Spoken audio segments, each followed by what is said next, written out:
Welcome. This is the Men Church Stuff Podcast. This is the show where brothers-in-law DJ Culp and Brad Coleman talk about stuff from our perspective as men.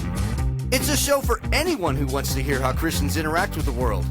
And don't worry, we're real. We've grown up in church, and we want to share our experiences with you.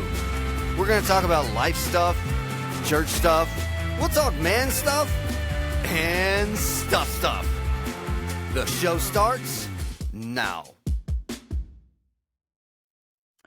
Greetings, listeners here and there and everywhere, all across the land. This is the Men Church Stuff Podcast. I am one of your hosts, DJ Culp. As always, here with my beloved brother-in-law, Brad Coleman. Brad, what's up, man? Living the dream. Yeah. I am recovering. Listeners, you may remember that this past week, or I guess when this drops now, 2 weeks ago, Shara and I took our kids, 9, 6, and 4, to Disney World for the first time. That ain't my dream. I know. Dude, I'm going to tell you, I have heard a bunch from tons of parents that Disney is awesome, but when you take your kids, like, it really is a magical thing to watch, just sort of the awe and the wonder and the way they light up. And I know what they mean. And it was incredible just to watch them, like, almost become immersed in this idea that, like, we're in a different world. It's like, this isn't an amusement park, you know. It was really cool. I don't want to downsize. I don't want to pee in your Cheerios or anything, but like, I never took my kids to Disney, but I got they looked like what you were describing when we went to the zoo. With the aquarium, with the park. Yes. I see where you're going here. You know, yeah. I don't feel like I neglected my kids by not taking them to Disney. No way. That's not what I'm saying at all, man. No, I know. And you know me, it doesn't matter. I could have all the money in the world and I wouldn't want to go to Disney. It's not. Yeah, that's true. It's not the issue. Like, it's just, no thanks. There's people there. There are people there. Yes, there are. And, you know, I would be interested in going if they just didn't let everybody else in. That's right. So, you know, it's interesting. I say it's interesting. It's kind of funny that you say that, Brad. We originally had planned on going to Hollywood Studios our last day there. So we were there Monday, Tuesday, Wednesday, Thursday. We did Magic Kingdom, Hollywood Studios, Magic Kingdom, Animal Kingdom. We wanted to flip Hollywood Studios and Animal Kingdom, but the person that we were, like, communicating and booking all this through is actually two of our children's kindergarten teachers. She does it as a side hustle. Lucy told us that Hollywood Studios is closing closing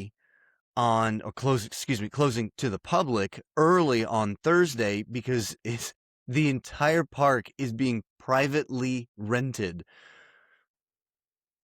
I didn't know you could do that. You can't, did you? Yeah, right. Yeah, that's right. You got to make it worth Disney's while. So, you know. Yeah. So this is what we're estimating that we would make during that time period. Yeah. So that's the minimum that we're going to. So I looked it up, and sure enough, you can book. It's interesting. It said that you can book parts of the park, though there is the possibility of you booking an entire park, and booking an entire park is well into the millions. And what I think they should have done is the same thing that the Bugatti Veyron did. Years ago, I looked up the Bugatti Veyron for the first time. It's not this way anymore, but when I did it, there were two websites that Google popped up. I clicked on the first one, and there was an explanation. You know, the Bugatti Veyron is like this top luxury vehicle for Volkswagen. If you are wondering how much this car costs, you can't afford it. That's what the sentence said, and then began to just kind of give you some details. The other website were for the people that don't care, because that's not a consideration for them. So yeah, you're right, Brad. I can't book an entire park. There's no way. Nor would I want to, right? As you mentioned, if I had millions of dollars to be able to say, you know what, Disney is going to be ours. No, I just don't, I don't care that much. I can think of a Nope. lot of things I could do with those millions instead of going to Disney for a Instead day. of going to Disney. For a Yeah. day. For an evening. And I was about to say, it wasn't even a day. It was just for an evening, for a couple hours. But Yeah. No thanks. well, Brad, it was an incredible experience. I'm glad you guys have fun. Star Wars. Yeah. The Star Wars rides were incredible. The Disney ride Rise of the Resistance is the single most impressive show of entertainment meets technology that I have ever bore witness to. The restaurant for lunch that we ate at, Hangar 7, like, Brad, Did you get order 66? I didn't order 66. No, I did not get ordered 66. But Disney spares no expense on details at all. And I'm serious, man, that it felt like my brain started to think, I think this is what Star Wars worlds would feel like. I mean, I started to kind of become immersed in that way. It was amazing. It really was incredible. So, listeners, if you guys have young kids or kids and have never done the Disney experience, Don't do it. I recommend doing it at least. Yeah, right. Brad says don't do it. Don't. Run for the hills. The hills are beautiful. The hills are There's beautiful. lots of food in the hills. The hills are alive, in fact. All right, so today's topic, let's dive in, Brad. Today's topic actually comes, I did not realize this, it comes at the request of one of Brad's son's friends. So shout out to the Justin. That's the only name that I have to go off of, Yeah. the Justin. Yes, the Justin. The Justin. Great young man. Do what now? He's a great young man. Good. Justin, like, he's a fan of our show, listens to our show. What grade is he in, Brad? Don't ask me that question. He's in high school. He's in high school. Gosh, Okay. Justin, is he a sophomore like Isaiah, or is he a junior? I don't know. Okay. I Well, should he's know a the high, answer to that, but he's a he's high in high school school. young man, and clearly he's got good taste if he He's- listens to our show. yeah. Or maybe the opposite. Maybe he like has nothing better to do, and so he finds himself listening to two guys just bloviating as punks. But Justin, we appreciate the fact that you listen to our show, that you like our show. We love the fact that you listen to it. But today's topic comes from a question from Justin, and the question was, have you done a podcast episode about waiting on God's timing? And Brad, I texted you back. The more that I thought about it, there are two episodes that came to mind that kind of touched on the subject. It was episode 9, which was titled God Cues Your Cues. And at Disney, we stood through many queues. And then episode 86, Tacos and Storms, which was a fun one. But there wasn't really anything, it wasn't a show that was coming to mind where we dealt directly with that. So, the Justin, we're going to answer your question with this episode on God's timing. Well, and again, his question was specifically on waiting on God's timing. Waiting on God's timing. Waiting on Right. God's timing. Yeah. Yes. Thank you for the clarification, Brad. So the episode is going to be focused on waiting on God's timing. Now, I would like to give a caveat at the top of the show. And Brad, I'd love for you to respond to this, that I think that a conversation about waiting on God's timing is completely worthless if we are not open to waiting on God's timing at all.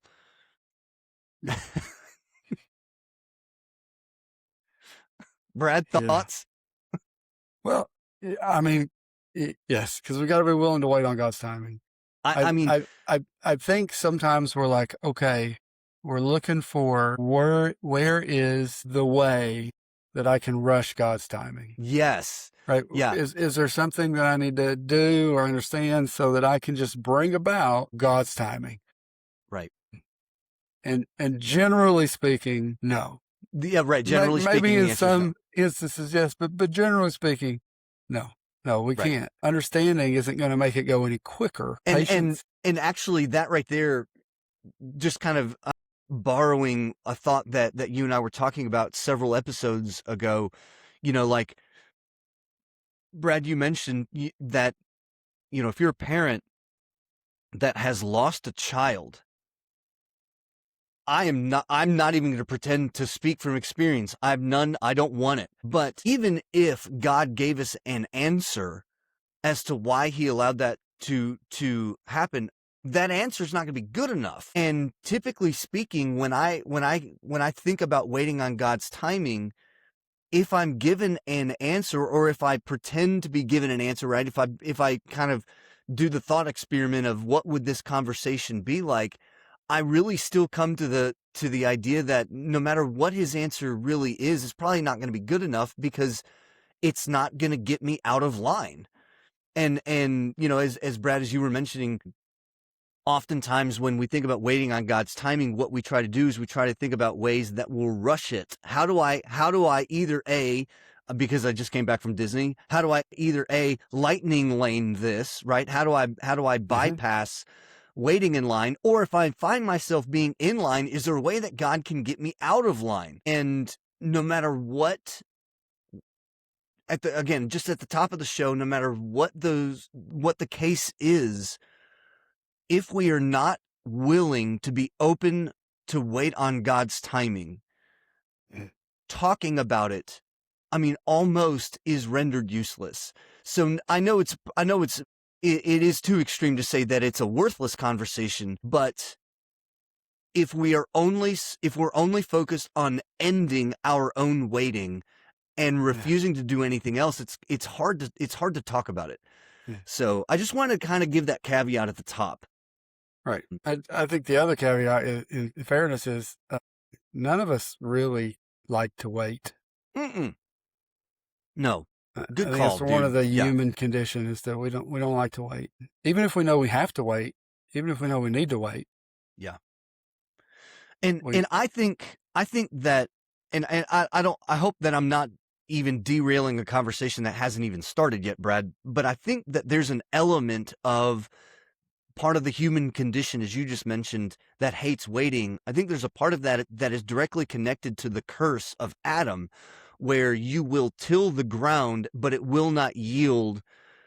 What is it? It will not yield the amount that you think that you have tilled. And I think that like there's an element involved where, but I'm doing all this work for this, or I have to keep working and I have to keep working. I just want what feels like it should be given to me. And I think that our lack of waiting, or our hatred of waiting, somehow is connected to that. You've seen the experiment with the kids where you put like 2 cookies or 2 marshmallows. Yes, those are funny videos. Like, look, yeah. you can have, or you put 1 down, right? He's like, you can have this, but if you don't until I get back, and there's different variants. Some is like, someone tells you, right? If you wait until I get back, I'll give you 2. Yeah. And they say, some just say, don't eat this. Right. And then they leave, and then they see, and if they come back and they haven't eaten it, and they give them 2, they give them a reward or whatever. Or, you can eat this, but wait, and it'll be better if you wait, but you can. And so I think sometimes with God, what I want is just tell me when. I can wait. Just tell me when. How long is it going to be? I'm going to have to wait a week. I'm going to have to wait a year. I'm going to have to wait 10 years. I'm going to have to wait, 25 years. But just how long do I have to wait? Yeah. Yeah. Yeah. How long do I have to wait? If you tell me that, well, then better. And that's, and I struggle with that, because I'm like, well, that sounds right. That sounds like a reasonable request. Yeah. For me to say to God, if you just tell me when, I'm willing to be patient. But again, I think oftentimes we try to get in the driver's seat when we're not supposed to be driving. Right? My dad really had this thing that said, if God's your co-pilot, change seats. Mm-hmm. Then they made the song "Jesus Take the Wheel," and it got so overplayed that I'd rather puke. But I understand. I understand the message of it. Yeah. Well, but so I don't like to wait. Catching catfish. Let's look at it this way. Right. So when we would go out catching catfish, I target very large catfish. Yeah, you And target I am lunkers. Yes, you do. and I am aware that when I target those, there are fish that I'm marking out, Right. and they're not going to eat this. They don't have a big enough mouth to get hooked, so there are fish that I'm not going to catch that I would catch if I had smaller, very likely catch if I was using something smaller. Reasonable sized bait. Right. And again, as has been shown in, you and your dad, Yeah. as far as numerically, generally would just outcatch me fish every year. And I remember one time just kind of, praying, it was like, I want to catch a big fish. And I feel like this, and again, I want to be careful about saying this was the Holy Spirit. Okay. Mm. Maybe it was. There's a lot of times when he's very clear. So I kind of think it was. But the question was like, would you rather, catch a lot of fish now? Or would you rather wait and catch the big fish later? You're not going to get the big fish now. I mean, again, that was the question. Boom. Yeah, end. right. But, again, for me, dissecting that, okay, there's a good possibility you're not going to get that big fish now. But keep doing what you're doing. You're going to get a big fish. Right. So do you want that? Or do you want to catch a lot of small fish? But if you want to catch a lot of small fish, then yeah. You're not going to catch. Yeah. Right. Change it up. Change up what you're doing, and Right. you're going to do that. Yeah. But if what you really want is the big fish, then you're going to have to wait and be patient for it. And keep doing what you're doing until it gets in front of the right kitty. And then, Well, so Brad, kind of spiraling off of that, then, like, let's really dive in head first. Mhm. I've got the first question I've got written down about waiting on God's timing. What are good pieces of advice to give someone who is currently waiting on God's timing? And while you're kind of sorting your thoughts, I think it should be mentioned that this question does have a focused audience, Mhm. because I think that it is extremely valid to be waiting on God's timing and not know it, Mhm. and then have a different situation where in fact you are waiting on God's timing. Like it is sort of this active thought. I mean, I've heard of people say, like, God did this and I didn't even realize that I needed it. I would say that those people may have been waiting on God's timing. They just didn't realize it. Yeah.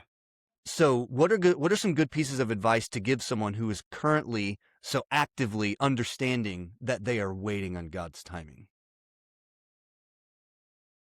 It's difficult because there's no easy answer, right? Other than just kind of the old school dad answer, which is like, just wait, just be patient.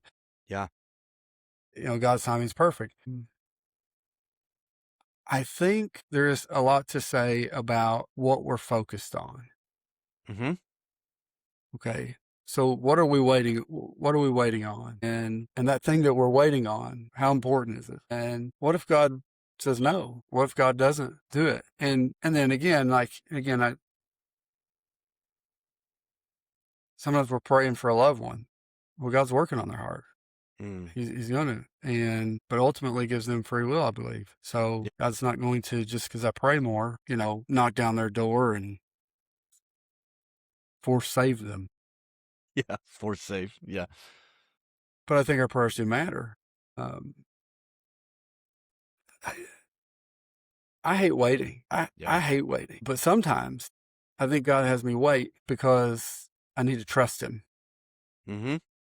I need to trust him because a lot of times the thing that I'm wanting God to bring about is something that will make me more comfortable, whether mentally or physically, Mm-hmm. or make me more comfortable, make me feel more grounded, more secure. And so I'm saying to God, hey, I want this.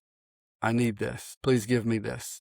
When are you going to give me this? And God may be saying, not until you don't need it. I'm not going to give it to you until you don't need it, because you don't need it, but until you realize that you don't need it. Yeah. But then I don't want it. I know. He's like, exactly. Yeah, it's exactly right.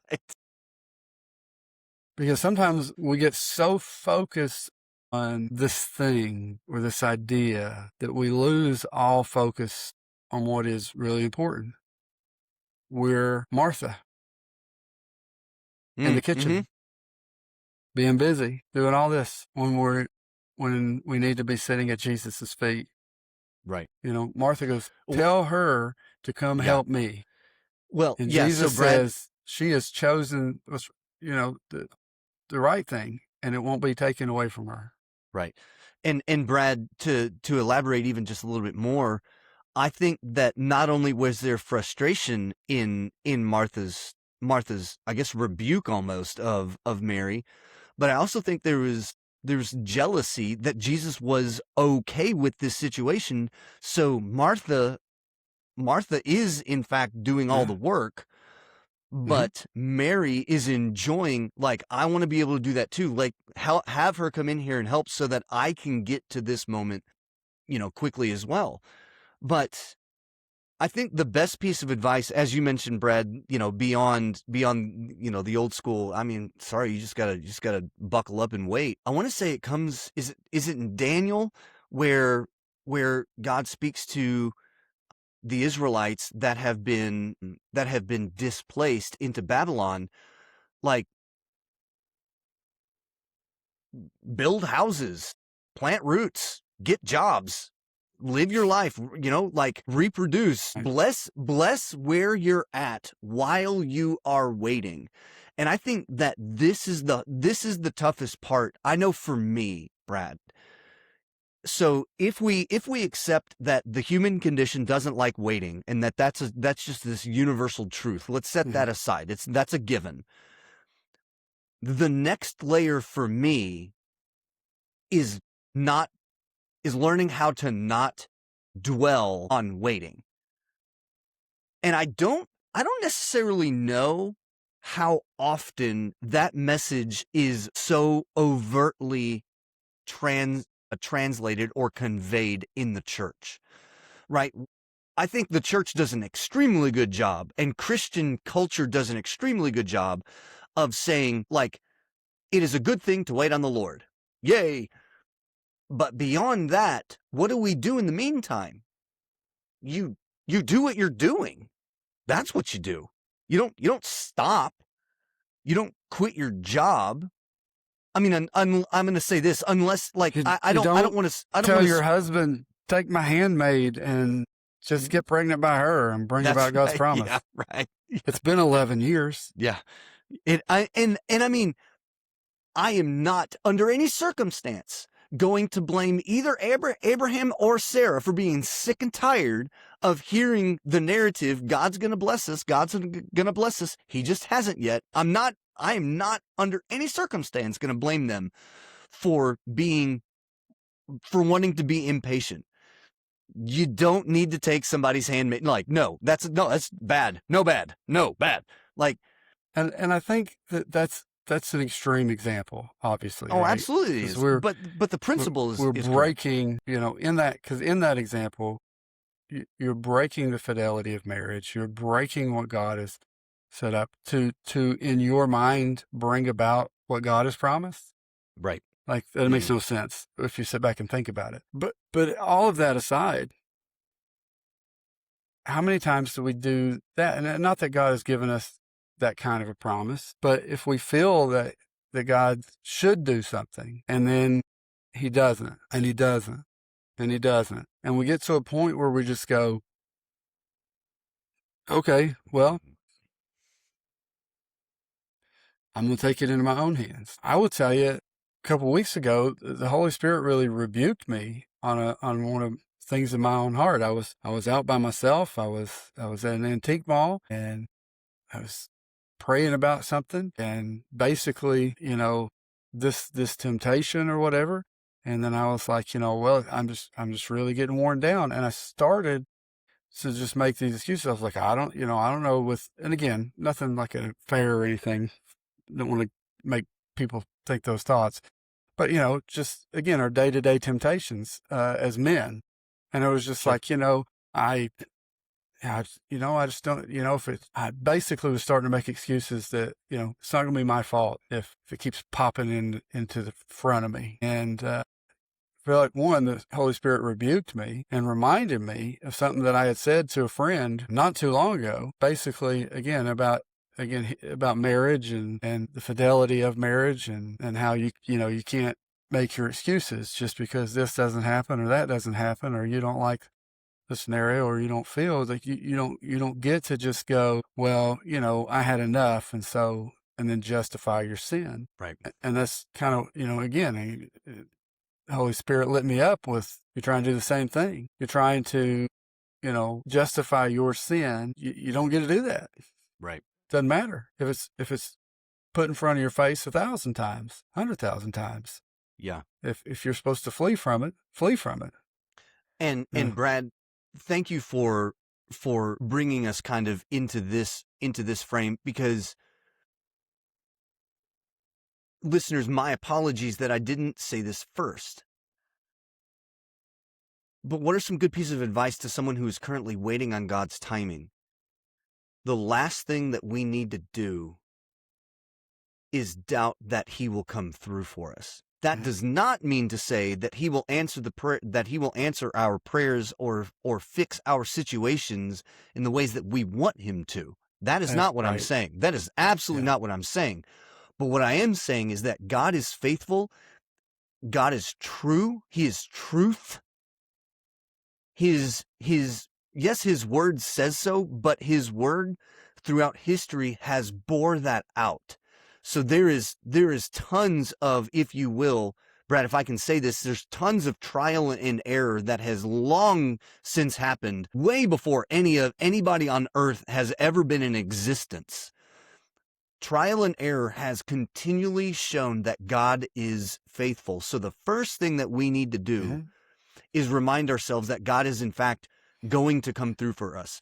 What we don't know is when that is going to happen. And Brad, as you were mentioning, and how God is going to resolve the situation. How is it that God is actually going to, whether it be answer our prayer or fix the issue or whatever the case is? And what if God caused the issue? What if God caused the issue? That could be, yeah. What if God caused the issue that is keeping us from another issue? And to us, it doesn't look good, but what if it is good? It's just wrapped up in inconvenience. So this is something that I didn't understand for 30 years. No, sorry, my bad. I'm not that old yet.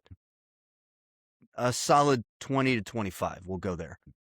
When I was in middle school through, I think, my freshman year of high school, so about for 4 years, I was routinely bullied by the same guy. And like, there's a lot of damage that like self-esteem, confidence, I mean the whole 9 yards. Yeah, psychological, but there was a lot of damage that went along with that over time during like me still being bullied, I began to figure out how to work through. Now, why the heck would God allow? And I know that this is petty to a lot of people in the situations that they are facing, and I get that. And I'm not trying to say that my situation was any worse than anybody else's, but this is a life experience of mine. Why did God allow that to happen?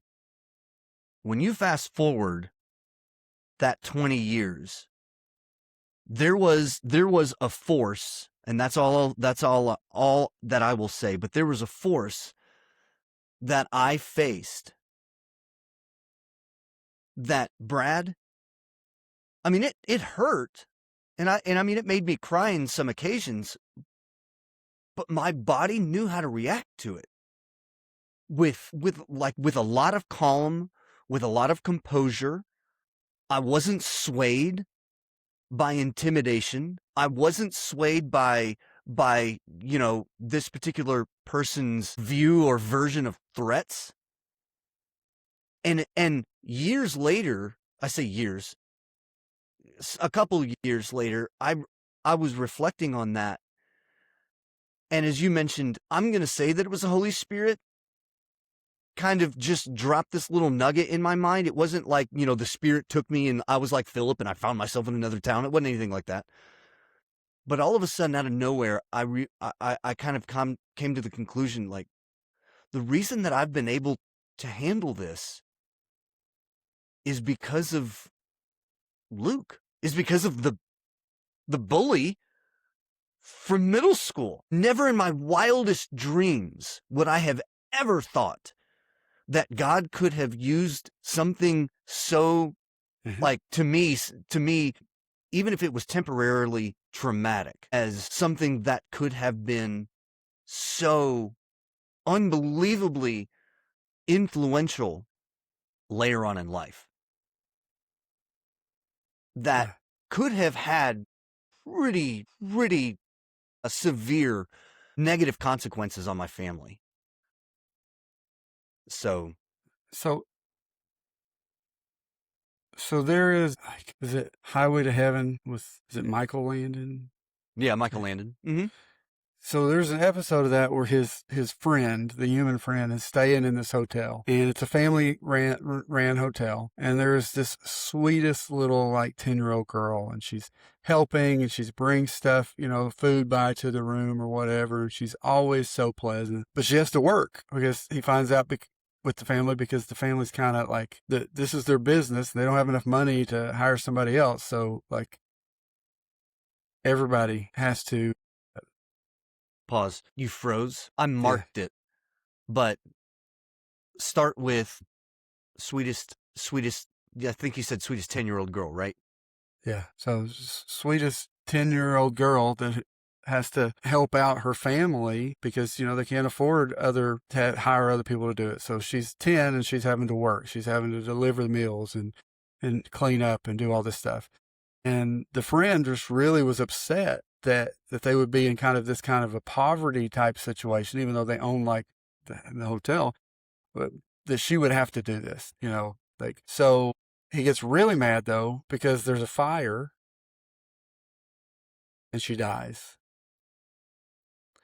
Oh, dude. And he's mad at God. And so God lets him see the scenario with what would happen. Like, he basically wakes up and it's a redo, right? He's going into this hotel, but it's the way he wanted it. And the little girl's a brat. She has, she's just mean and snotty and all this. And even the whole episode's about learning that God's way, and our ways, they're different. And sometimes we go, well, this is the way it should be because Right. this will happen. And God's like, well, if it is like that, this is not what's going to happen. Right. The reason that this is like this is because I had it happen this way. She went through this rough, disciplined, if you will, childhood having help. But in that, it made her a person of humility and kindness. Yeah. Without that hardship, she became this snotty brat and, spoiled. And so I think that's important because we live in a world where so many people go, I'm going to pick what I do, and I'm going to pick the outcome. And we've talked about that before. It's not how it works. You don't get, you get to choose what you do, but you do not get to choose the outcome.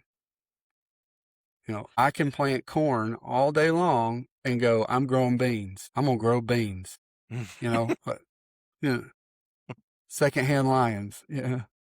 Yeah. They sold them all these beans and peas and all this stuff. But in the end of the day, they found out all he'd actually sold them was corn. And so they had a lot of corn. And so if we're going to, it doesn't change what I say. And I'm like, nope. I choose this to be watermelon. Well, corn ain't going to turn into watermelon. That's not how life works. Right. And so I think sometimes we get in our mind that, well, if this happens, then this would happen. And I do the same thing. Well, God, if I just have some more money, and I think that's a common one, right? Oh yeah. If I just had some more money, just enough more money to be able to do this and this and this, then it'll be good. And I think the question, the unspoken question that God doesn't even have to ask is, would you? Yeah. Right. What are you doing with it now? Right. Are you making wise decisions with it now? Right. Are you satisfied with it now? You've been to places like Nigeria, Brad, where they had next to nothing, where, like, there's, I stayed in a governor's mansion once that didn't even have air conditioning, had a fan. They didn't have, they had electricity at night to keep Oh, wow. on a Yeah. generator, to keep a fan rolling. And that was big stuff. Yeah. They didn't have any flushing toilets, but they had a bucket, and you had to go out and collect the rainwater out of the, cistern or whatever, and take it to the bathroom with you so that you could flush if you needed to flush. Yeah. And that was big. That was huge. That was luxury. Yeah. Well, everything that I'm dealing with now is so many inconvenience. Right. It's like, Yeah. I need to replace the back on the sprayer thing because it keeps falling off, and you got to pick it up and put it on if you want to spray the sprayer on the sink. It's so frustrating, First world problems. It is Yeah. so much. But again, I think we always want to look up there, over there. Again, the grass is always greener, right? To go, hey, that's what will make me happy. That's what I need. But no matter where we are, if that's our attitude, we're always going to have that attitude. Well, just a little more, just a little greener, right.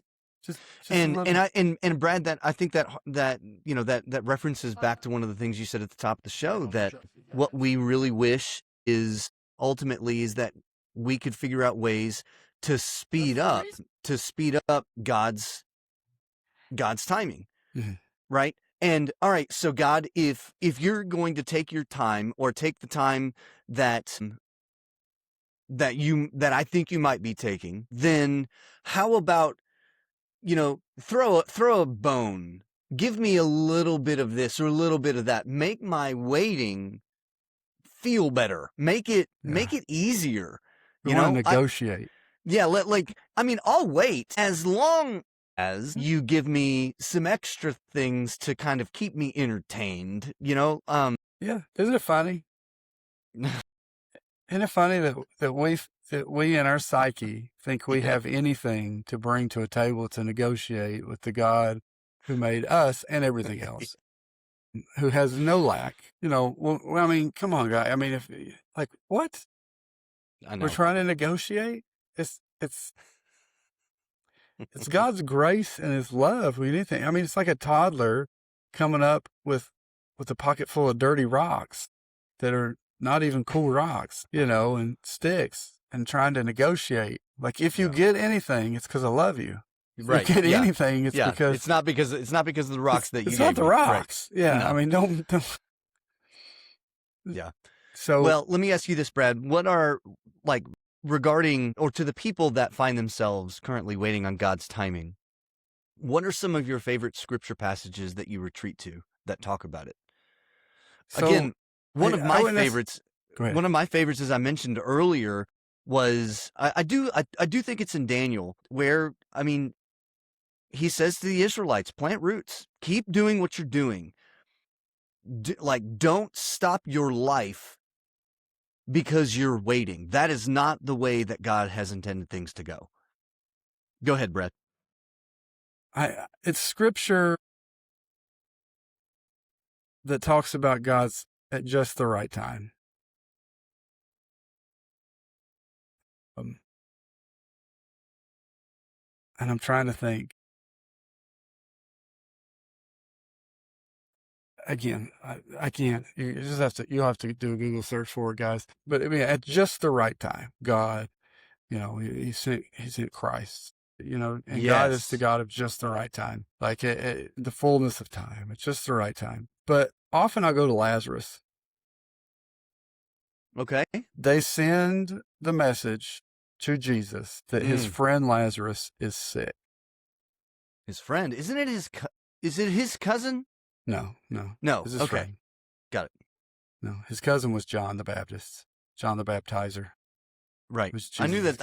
I knew they were related, but I had in my head that Lazarus and Jesus were related. Okay. No, just his friend whom he cared about, and Mary and Martha. So they send, hey, Lazarus is sick, and it's serious. Obviously, we're sending, and Jesus waits.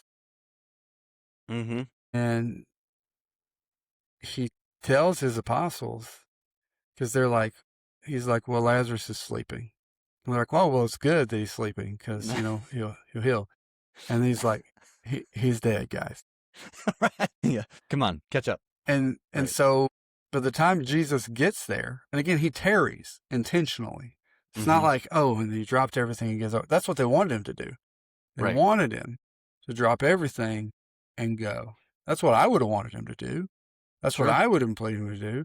And I completely identify with Martha and Mary, who basically say the same thing when Jesus does show up 4 days too late. Right. If you had been here, If you had been here. if you would have Ye- been here, Yep. my brother wouldn't have died. Like, you could have stopped this, but you didn't. If you would have been here, and Jesus is having the conversation with Martha, where again, part of the conversation, DJ, part of that conversation, think about it like this: part of the reason Lazarus was dead for 4 days, part of the reason that Martha and Mary had to wait was because we needed to hear John 11:25. Do you know what John 11:25 says? I will once you say it. I am the resurrection and the life. Yeah. Jesus saying, I am the resurrection and life. He who believeth in me shall not die. And even if he does die, he will live. Yeah. And she go, because he tells her before that in 23-ish or whatever, hey, your brother will live again. And she goes, I know he'll live again in the resurrection. Like, I'm a person, like, I believe you. I know. Like, I know he's going to live again, but I don't want him, not there, here. Stop lecturing me, Jesus. Yeah. Stop talking about the hereafter. I want to talk about the here now. And he's like, I'm here now. I am the resurrection and life. We needed to hear that. We needed that. Yeah. And that's part of the reason he tarried too. But we know the end of the story. Spoilers, Lazarus is raised from the dead. And there's a lot of reasons, and we've talked about some of them before. And anybody who wants to get in a conversation about that with me, that's a favorite topic to look at that, but not for the show today. But I like that old song about that, which says, isn't it great that when he's 4 days late, he's still right on time? Oh, that's cool. And Yeah. so I think about that. When everybody thought Jesus was too late, when everybody thought it was too late, Jesus knew he was right on time. And I think that's those scriptures where I go to. That and Joseph, because Joseph had to deal with a lot of garbage of the in-between. Yeah, he did. But part of the why there is that arrogant boy wasn't ready to lead Egypt and everybody else. Right. So God, again, had to get him through. So I think my point of all that is, what is God doing in you now? Yes. That is preparing you for the then. And maybe you're Lazarus and you just got to wait. I mean, he was just waiting. He's dead. He wasn't doing nothing. He's waiting. So this is something I'm gonna say this. I'm gonna say this carefully, listeners. I am not speaking as this is in fact, but this was my interpretation of this of the situation. The institution that I previously taught at, I had a colleague who was really ready to leave, and it was, in my opinion, that he did it too quick. And the reason I say that he did it too quick is because I saw his frustrations. I saw the way that he was, dealing, and I get it. I totally get it, but dealing with, just stupid stuff day in and day out, to where it was just almost rubbing him raw. Mm-hmm. And in those moments specifically, I mean, those kind of things make us want to claw at the wall, right? Like, where's the door? How do I get out of this? And in those moments, I found myself thinking, really think, like, if you just hang on. I don't know what's going to happen, but if you just hang on, God is going to do something, because that's what he does. He doesn't hang us out to dry. And I like, he got another job, and he left. And I mean, he did well, like, it's not anything that was negative, but I from where I stood, I never I know, hang on. I never had the conversation. I never had the conversation with him that made it sound like this was a God move, Yeah. that God was answering his prayer. I always had the stance where he forced the move. Now, that doesn't mean that he stepped out of God's good graces and, and like pummeled his entire family and career into the great abyss. Like, he's doing fine. But what I saw was him caving to the situation rather than going straight to God the entire time after time and time after time and time after time, saying, God, if it is your will, get me out of here. But if it's not yet, or if it's not at all, and I have trouble saying that because I'm the first person that wants to claw their way out when things get tough. But if it is not your will at all, please remove that from me. And I think that goes to what you were saying, Brad, about Joseph. Like, Joseph planted his roots. Joseph was what's the word? He was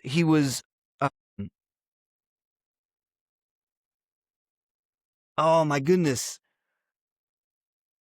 He was a good steward. That's what I'm looking for. He was a good and faithful steward of what he had been given, of the situation that he found himself in. No It was crappy, no matter how you spun it. He was in a dungeon, but he was a good steward with what he was given. And through all of that, even when he didn't think that there was going to be light at the end of the tunnel, through all of that, God still blessed him while he was there, right? And so you said this. Okay. From where I stood, Mm-hmm. I think that's beautiful. All right, because from where Joseph stood, he's looking at the wall of a dungeon. Yeah. Looking at other guys who were in the same situation he was, being tossed in, or, again, as far as earthly considerations, we're in the same dungeon. But from where God stood, he was on the path to save the people of Israel and to save the people of Egypt. By what God was on a historic scale too. Yeah. I want to make that very, very clear that there are moments in our own lives that may be enormous to us, but to the rest of the society or the world are just meaningless, and that's okay. But in this particular instance, God used Joseph, this one decision, like to like change the course of Egypt's history thereafter, for sure. Yeah. And so from where we stand, that's where we're looking at things. Mm-hmm. Well, from where I stand, here's this and this and this, but we don't see what God sees. Well, why didn't God just tell Joseph? Because that had messed up the process. He may have volunteered to do something else. Like, I'm okay not doing that, God. I'm out. And again, I think when we first see Joseph in the scripture with those dreams, he's got a bit of a chip on his shoulder. Sure he does. A bit of arrogance as he's interpreting those dreams, to the point where even his father goes, now listen, son. Yeah, getting a little too big for your britches there, boy. Exactly. Yeah. And so I think that's the thing. I think, too, is to understand that we don't see what God sees. And pair that with this. One of my favorite go-to scriptures, you were asking me, and it just came to me as you were talking. Very simple. And God remembered Noah. And God remembered. And I've said this before in other episodes, and I've said this many times. When we say that we remember, we are usually specifying that we forgot. Yeah, right. And then we remembered. That it was brought back to our mind. Yeah, I remember it's over there. But when God says that he remembered, he's not saying that he forgot and then he remembered. He's saying, in essence, he never forgot. So when God remembered Noah, it's saying, I think you can translate that, and God never forgot Noah. and showed Noah that he never forgot Noah. Right. And he brings Yeah. this about. God remembered Noah, and he did this. And so I think, Justin, if you're listening, that's one of the things I want you to hear is and remind you. And I know we've talked about some of these things that, and God remembered Justin. He knows where you are. He knows what's going on. He knows that you are his, and he is working in all of these things. And his timing for us from where we stand can often be frustrating because using, and God remembered Noah, using sort of the inverse of that, but from Noah's perspective, not from God's perspective, there will be seasons in our life where we feel and we want to say, what is it? Psalm 13. Psalm 13. God, how long are you going to forget me? Forever? Where the heck are you? Yeah, forever? I'm going to sleep the sleep of death. The sleep, like, dang. Yeah, it will absolutely seem like God is remaining silent, and what our own human interpretations want to superimpose on that is that he's doing it on purpose. He is remaining silent on purpose. He's doing this to make us mad. He's provoking us. Like, no, we do that. That is not what God is doing. God is preparing the way. He's preparing our hearts. He may very well be silent, and certainly he would be doing that on purpose, but because he is preparing us for what he will be doing in our lives next. Oftentimes, I think he's speaking. We're just looking for him in the wrong things. And again, back to the, he was not in the earthquake. He was not in the fire. Right. He was not. It was the still small voice. Oftentimes, we're looking for God in all the wrong places. Right. You can always find him in his word. Yeah. But you can also always find him as we go before his throne and in prayer. Is that, and how do we do that? Well, we pray.